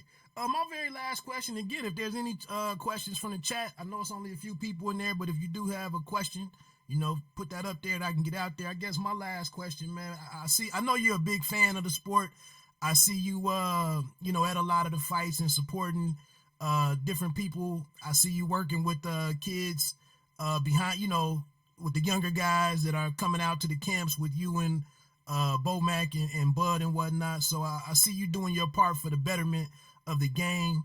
I know you've done some commentating and whatnot. And I know you're involved in a couple, like you said, just speaking with Reagan, you know, from a management perspective or something or whatever, and then advising younger guys and whatnot. So, kind of from your perspective, man, what's your? Let's go first half of 2020, man. What would you like to see in the game? For myself, or just the game as a whole? The game as a whole, or both of them, both of them. I mean, like I said, for myself, obviously the first half, you know, I want to get her get this fight, the deal done with family situations, because of course that you know that comes first. But like as a fan, I'm not, you know, even for myself, I'm interested in seeing how this Valdez and Pachuca situation plays out. You know what I mean? A lot, of course, after seeing what we've seen with Valdez last fight, you got to lean towards more Pachuca. But you know, Valdez has a good team behind him. You know, he's worked with Eddie Reynoso, who overtrained Canelo. So I'm pretty sure they're gonna be able to come with with a good game plan. Like I said, I'm looking forward to the next month to seeing how this Fury Wilder fight. If you ask me, I thought Fury won the first fight, but I don't see him, you know, having much of a chance of winning the rematch. And I tell you because, you know, Wilder seems like he's just better in rematches, man. Look at you know, the third fight, whatever. Stavern. The rematch, you know, yeah, the fucking the rematch with Keys, how that ended. So I'm like, I think like Wilder is like one of the fighters like he's been in there with you already. He already has like a more of a confidence in his abilities, what he can do, and he just gets guys out of there, man, and just out of passion. So like I said, man, I'm looking forward to that plays out because like you said, especially when Tyson Fury talking about, oh, he's gonna stand toe to toe and try to knock out, you know, Wilder in 2 rounds. So I don't know, man. First half, you know, like I said, the first half of the year, I'm looking forward to those matchups. You know, of course, obviously, I want to see my boy Errol Spence come back, you know, in that first half as well. But yeah, man, like I said, for most problems, I'm just looking at it as a fan from the outside and just hopefully seeing the sport as well overall. Um, Looking at it, you know, I'm not in no gyms, and I'm just learning about the game as I continue to watch and see a variety of guys and whatnot. But speaking of the Fury and Wilder situation, do you think that Fury? One of the things that came out of the Valine fight for me was, you know, seeing Fury move inside and do more work in there. Do you think that might be where he needs to move in against Wilder and make Wilder use that left hand, maybe get into some more not be able to load up on the right hand? Like standing outside all night trying to feint and jab with Wilder just doesn't seem to be uh, like you go. In my opinion, I think you're gonna have to accumulate some damage on Wilder early to kind of take his legs away, maybe take his power away. You got to do something different. Right. I mean, yeah, like I said, I think Fury came out recently and admitted that in the first fight he was a little bit scared, worried about taking chances that first fight, so he admitted that. But I think definitely for sure, man, you gotta take chances just to take some of them that power and the legs away. Especially if you play on boxing yourself, you might want to slow down, the man that's coming at you a bit as well. You plan on using your legs and your feet as an advantage in the fight. But like you said, man, he says one thing, but I think we're not stupid. I think Fury's gonna do another. I don't think he's gonna be crazy enough to sit there and slug it out. You know what I mean? Go slow or whatever. Because like I said, I don't care who you are. The man's already proven that, man. Even with the biggest guys out there, it takes one. It's not like it's not like Wilder's not that type of fighter that like he puts you out with a accumulation of punches. He actually has that power where like it takes one shot and it's over. You know what I mean? I Right. think that would be the best option for him, for Fury to go out there and go blow for blow. I think you have to go out there with the same game plan as the first fight, but just like I said, put more in the bank in the beginning of the fight. Yeah, that's an intriguing. I'm with you. I had and I know it's an unpopular position, and I understand the situation with that 12th round knockdown. But I think according to the rules and the scoring and whatnot, I do think I thought Fury pulled it out too. But I think knowing how boxing works out, I think the draw wasn't a bad it wasn't a bad thing that it was a draw in such a tight fight. It didn't take away anything from either guy, and we get this rematch. And yeah, he is deadly in rematches. I think as calm as he was at this press conference that we thought we weren't going to get, I think as calm as he was is another indicator of kind of his attitude and his going into the situation because he Those the ones you gotta watch out. exactly. They too calm. That's what I'm saying, man. That's an indicator that he's not worried about what's gonna happen in terms of what Tyson can do to him. So he's more focused on what he's gonna do to Tyson. You know E- what I mean? exactly. Because like you said, a lot of us thought he was crazy for taking the Ortiz rematch. You know what I mean? We was like, bro, you had a rough time in the first fight as it is. You know what I mean? Why would you want to risk taking this fight and potentially missing out on a big fight with Fury again? But you see how that played out. Right. That's what I'm saying. I just feel like I don't know if he can go inside if Fury can go inside early, and I know in big time fights like this it's a feeling out round, and I understand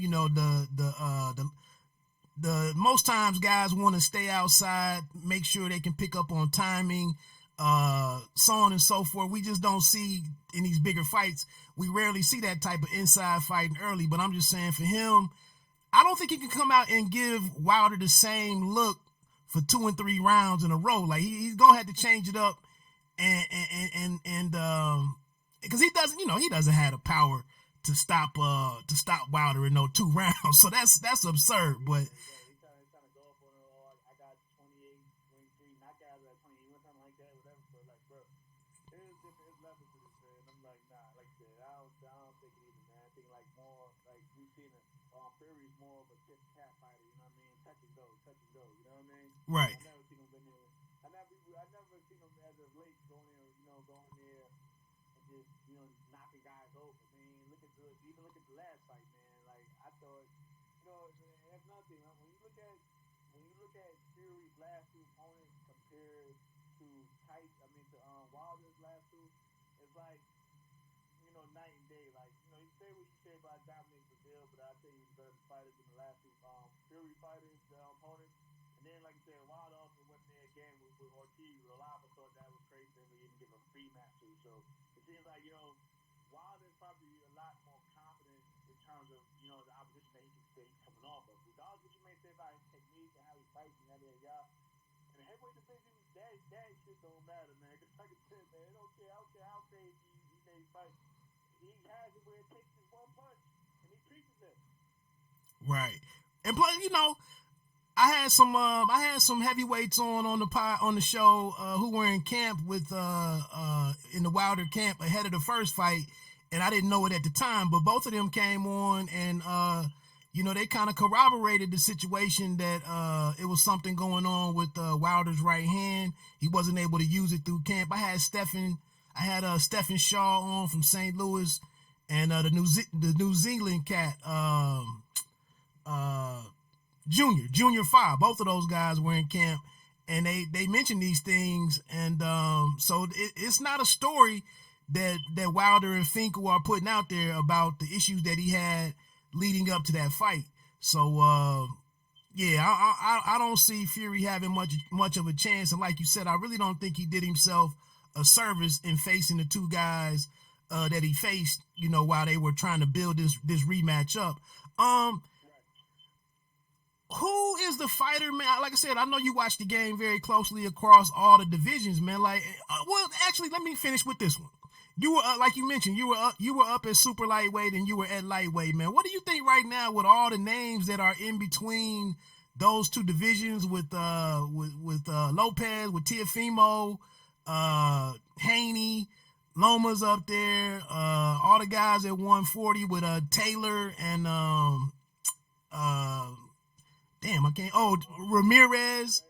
Well, yeah, Ramirez. Like, what are coming back down has given you your career new life and whatnot. But what do you think about all those guys between 135 and 140? Man,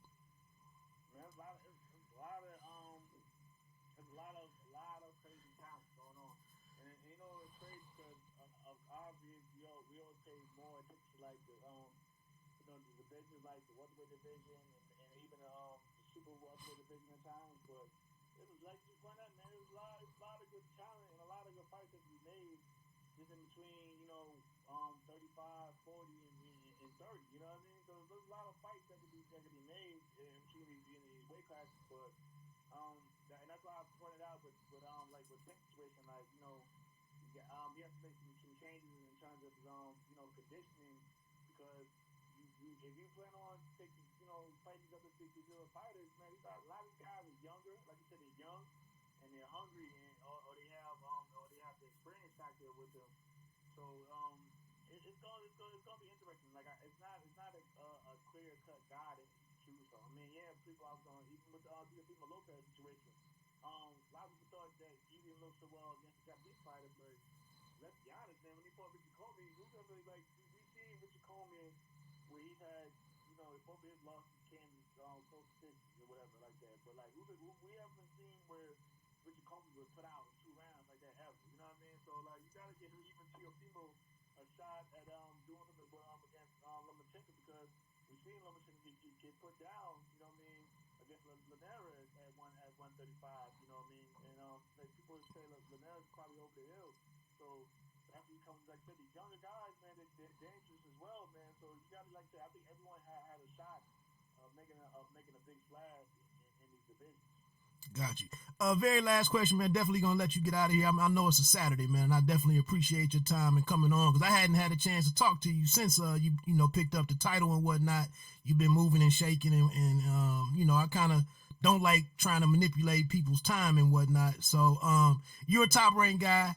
Obviously, you just hit on the big matchup out there, and it looks like it's gonna happen. Between Lopez and Lomachenko, man. Who's your winner in that one today?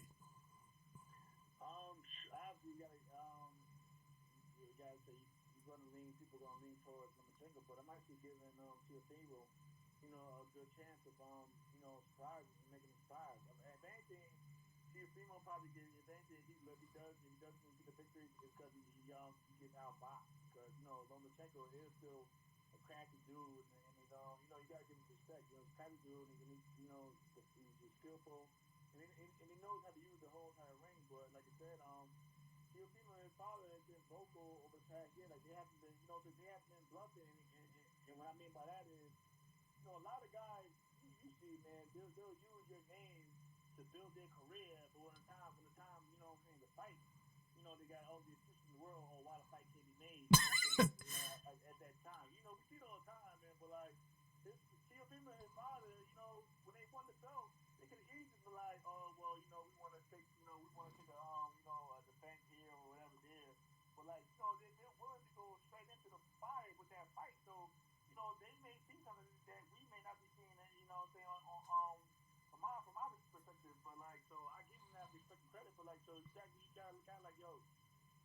can't really see that he's still determined to take this fight. At the end of the day, he doesn't have to fight. You know, he doesn't have to fight Lomachenko, but you know, he's all for it. Right. And that's where I kind of am. You know, I don't get caught up in this PBC, Top Rank, the Zone, all of that type of stuff. When I talk about, or when I'm a little critical of what I see with Gervonta Davis, but when I do see a Devin Haney and a Teofimo Lopez, you know, being vocal about stepping up and accepting that challenge of facing a guy like Lomachenko, and then I'm listening to a Tank Davis, and he's kind of beating around the bush about that challenge. I'm like, I like what these other two guys are saying and what they say they want to do. And then, like you said, over time, we generally find out how real they were about that challenge. And so, you know, that's kind of where I. That's why I don't really go off in that whole side of the street bullshit, because if you look at it like this, man, like once like when somebody gets a belt, you know, they don't have to fight the other champions. There's no mandatory none of that shit. You know, when you get another belt, you're basically, you know what I'm saying, that fighter is basically excluded from the rankings of your title.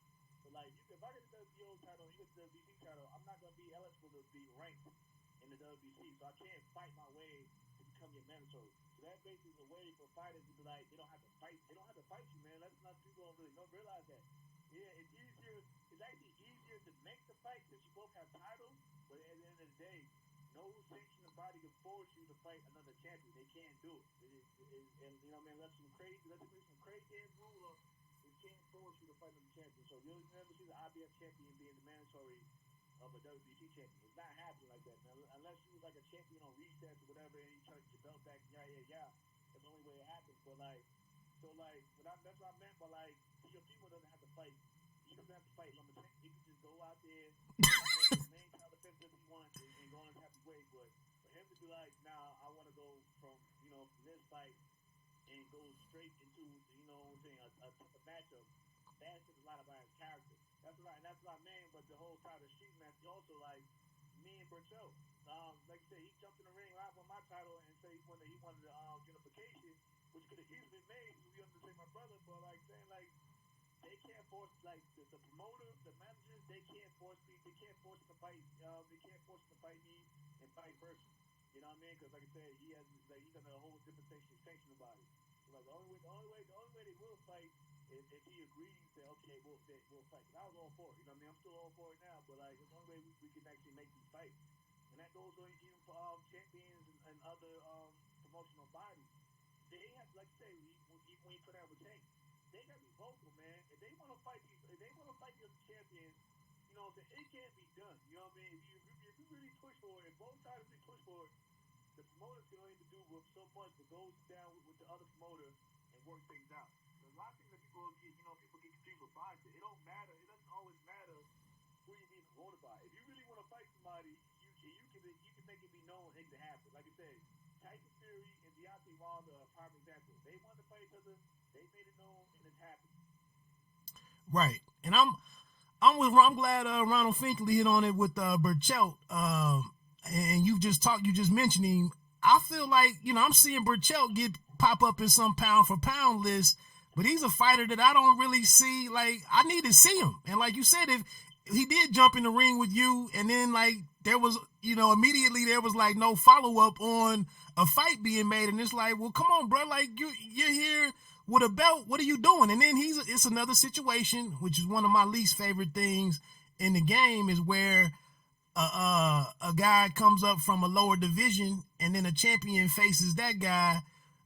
You anxious to face a guy who's just getting up there, but you got other guys who have been working their way through the rankings and whatnot and are established at a particular weight, and you don't fight those guys, and that's just.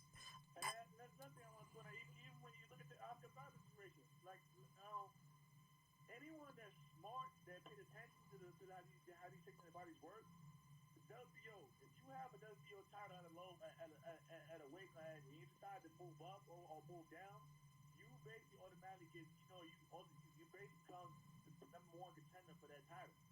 So like with the Oscar Valdez situation, Oscar Valdez could have easily said, when he moved up, he could have said, okay, I want to fight Jamel Herring because he had the WBO featherweight title. You know what I mean? And that was right, bro.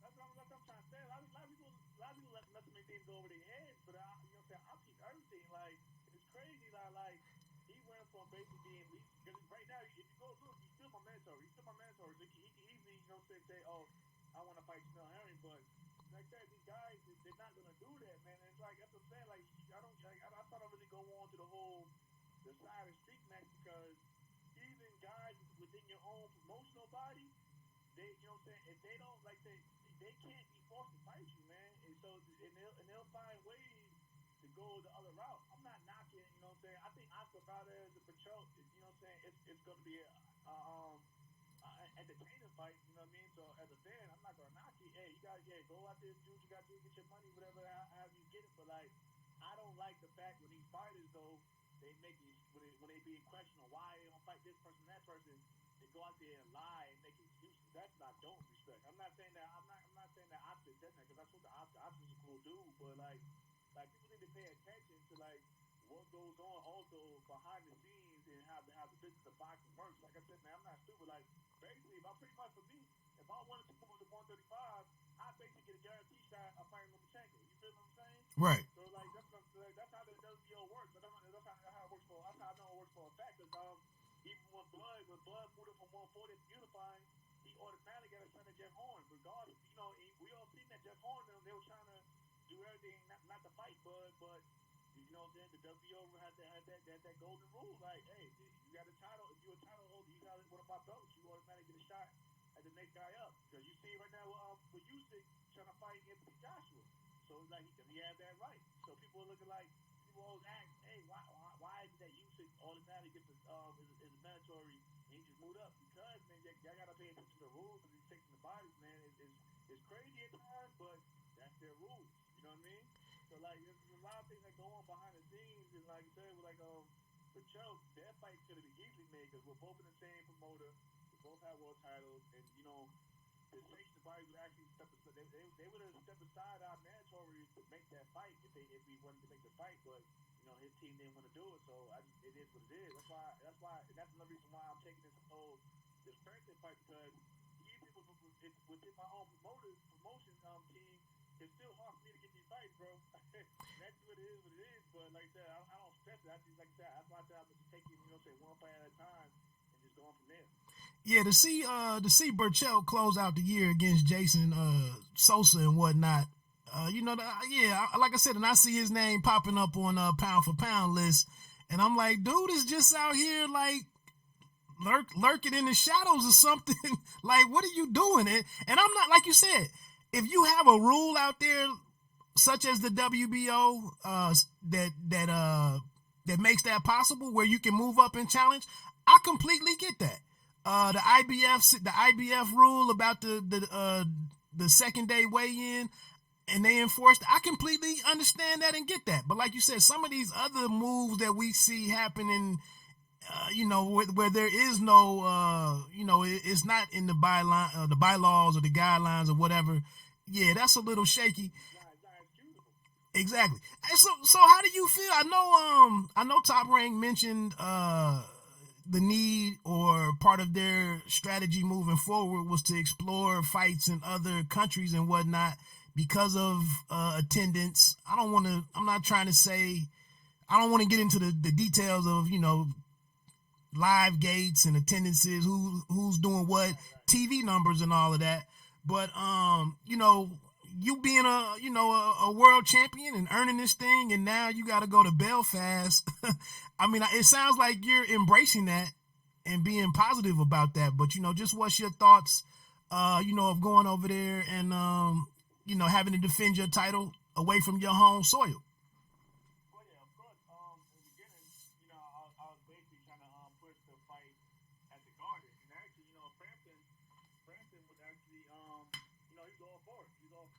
Like I said, that's what I want to fight in March because you know March is St. Patrick's Day weekend and things like that. So it would have been easy, you know, easy move and easy fight to be made. But like I said, the injury canceled that out for one. Then it came down to like you know it's not just my fight, of course. You see, like you pointed out, man. You see, they were talking about Shakur fighting Josh Warrington out in the UK. I even heard rumors of they were trying to even get Bud to fight in South Africa at one point in time. I don't know. Like I said, man, I'm still hearing about maybe Bud even still fighting somewhere out of country as well. You for the next fight, if it even isn't in South Africa. So, like I said, I wasn't really tripping about it because I feel like I guess it was something that they were just trying to like something new they were trying to do. Because you see, matter of fact, you see Jose Ramirez was fighting Postal in China. off in China. So you know what I mean. So I just look at it as okay, I'm just playing my part. With my with doing my part as world champion with the promotional company. So you know what I mean. So I wasn't really tripping. Plus, like.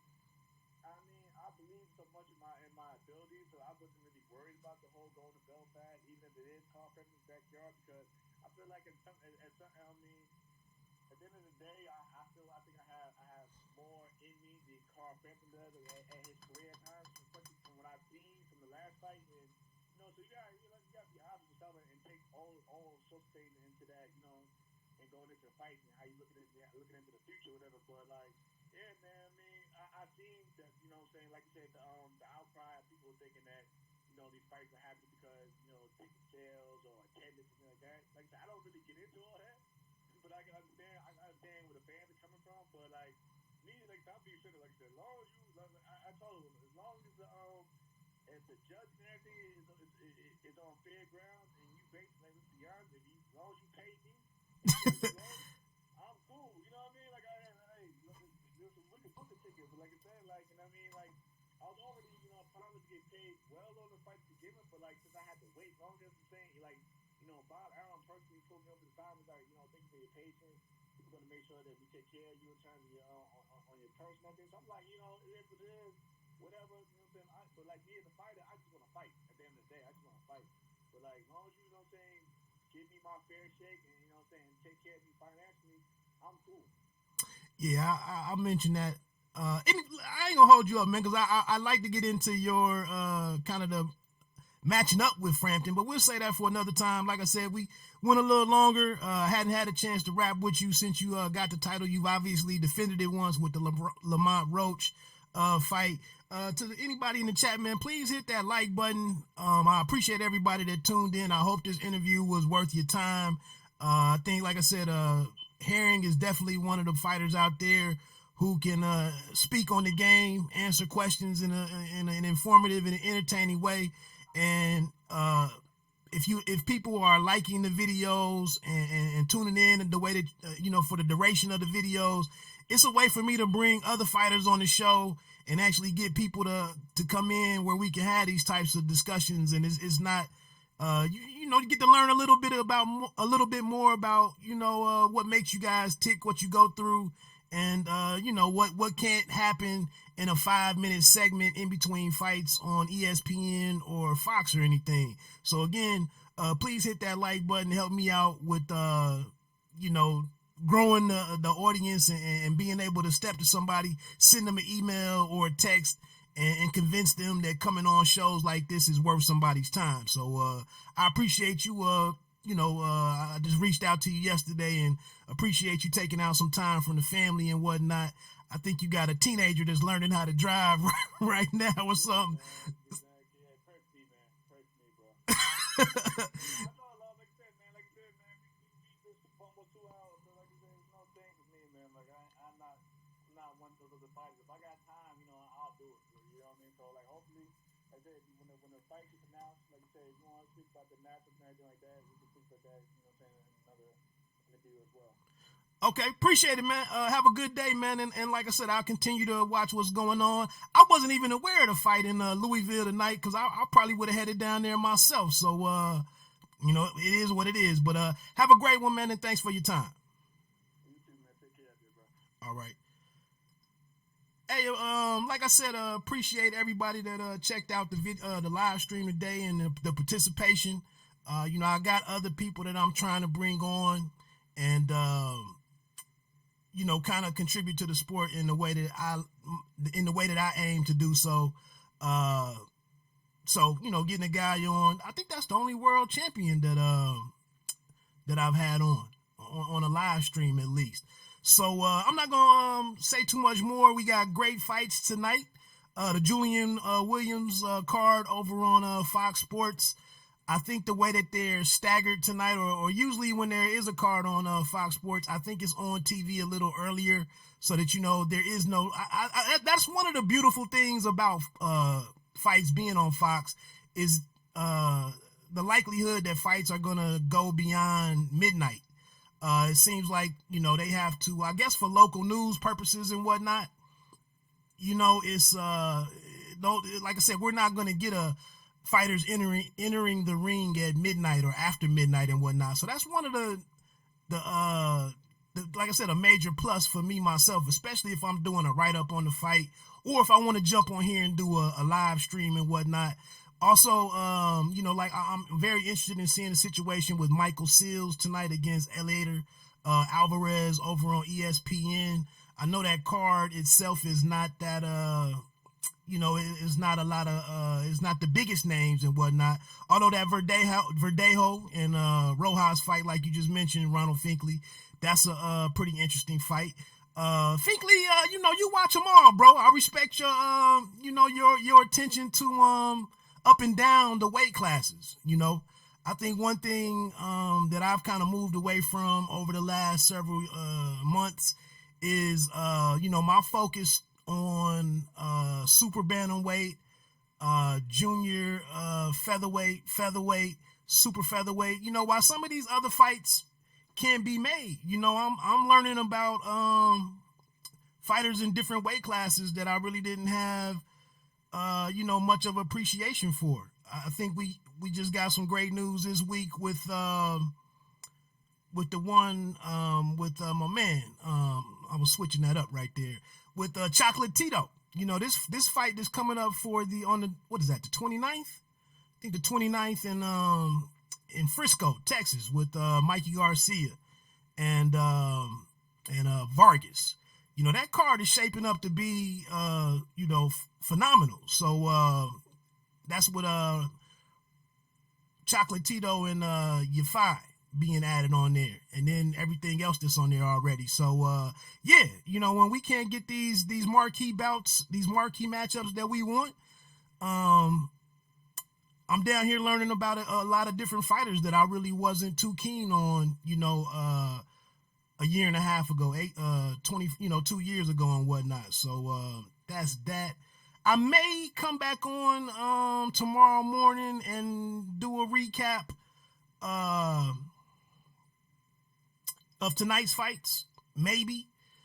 Like I said, I plan to get on more often on Saturday or Sunday morning, especially. I think it's been enough time since I had a couple of the fighters that I have connections with or relationships with.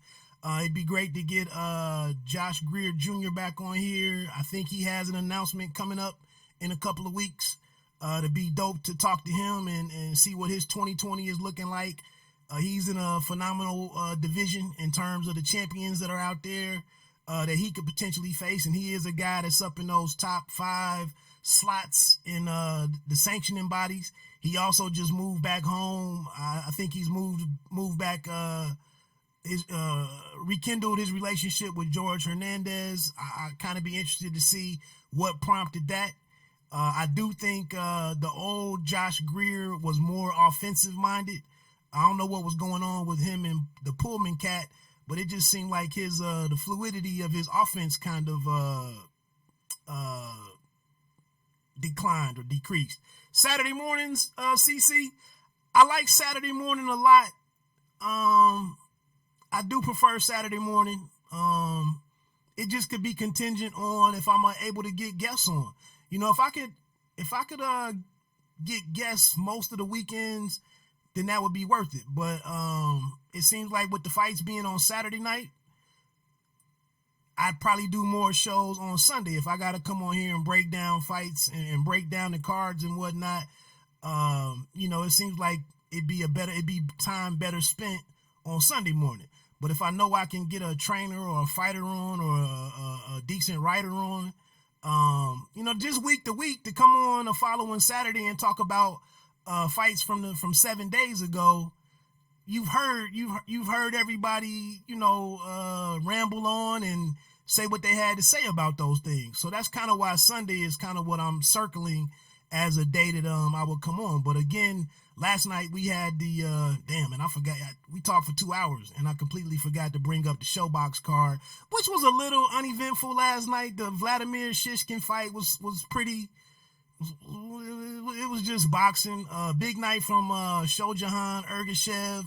I'm interested to see what he does next. That was a big, a dominant, minute and 32-second performance against Adrian Estrella with a left hook to the body that had my man on the ground writhing in pain. So that was a big, but that was 90 seconds of action. Jericho O'Quinn, he's a friend of the show. He's been on the podcast before. He had his TV debut, his Showtime debut. I saw my guy Mike Leonardi in the ring with him, part of Victory Sports and Entertainment, I think is the name of it. Dope to see him get his first win over Oscar Vasquez. Do need my man to work on that head movement a little bit more, especially as he continues to work himself into contention. Like I said, it's some hell of a fighters at 115 and 118. You wouldn't have heard me say that 2 years ago. I probably would have been that would have been a blind spot for me, to be honest, especially super flyweight. That would have been a complete blind spot for me. But and that's kind of the issue with a guy like Jericho O'Quinn. There's not many. The percentage of Americans walking around, able to make 115, 118. That's just, the numbers get low down there. We don't have the right food system to facilitate guys walking around and make that weight. So you're getting a lot of international champions and competitors down there. Tons of guys from Mexico and whatnot. So we'll see what O'Quinn does moving forward. I might reach out to him, see if I could get him next week. No sense in not coming on and talking about. I don't even think they did they didn't even do they didn't interview any of the guys last night in the ring after their victories. So that's why I said, the internet is or YouTube is a great place for these guys to interact with fans and get their, maximize exposure and let people know who they are and what they're doing. That's that, man. Let me get on off here, man. This is 1:00. Again, hit that like button for me, please. Share the links. I do appreciate. I know CC Castillo goes out on Twitter and actually shares the link or tags the fighters and thanks them for their time on program or platforms like this. And that's a way to that's word of mouth in a cyber way, I guess, or social media way. That's word of mouth. So I'm gonna hustle this week now that I got my computer situated. I don't know what was going on with Herring's volume. It's never really been that low for any of the callers. I'll troubleshoot that this week and try to get something lined up for next Saturday. That's it, man. Let me get on out of here. Like I said, bite down boxing. Don't let them count you out. Peace.